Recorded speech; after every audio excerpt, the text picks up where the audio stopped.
একটু অন্যান্য খবরের দিকেও নজর রাখা যাক। অশোকনগরে তরুণীর ক্ষতবিক্ষত দেহ, যশোর রোডের ধারে রক্তাক্ত দেহ উদ্ধার।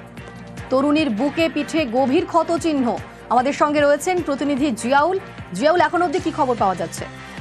দেখো, এখনো পর্যন্ত এই মৃতের কি পরিচয় সেটা কিন্তু এখনো জানার চেষ্টা করছে পুলিশ। তখন মৃতের পরিচয় জানা যায়নি। অশোকনগর যশোর রোডের ধারে একেবারে সকালেই দেখা যায়, দশমীর সকালে সেখানে যখন এলাকার মানুষজন বেরোয় তখন দেখা যায় যে ক্ষতবিক্ষত এক মহিলার তরুণীর দেহ পড়ে রয়েছে। এতটাই ক্ষতবিক্ষত এবং মাথার একটা অংশ পুরো থ্যাতলানো অবস্থায় পড়ে রয়েছে। ফলে এলাকার মানুষ মনে করছেন বা পুলিশ সূত্রে এমনটি খবর যে তাকে খুন করে অন্য কোথাও খুন করে এখানে ফেলে দেওয়া হয়েছে অশোকনগরের বিটি রোডের ধারে।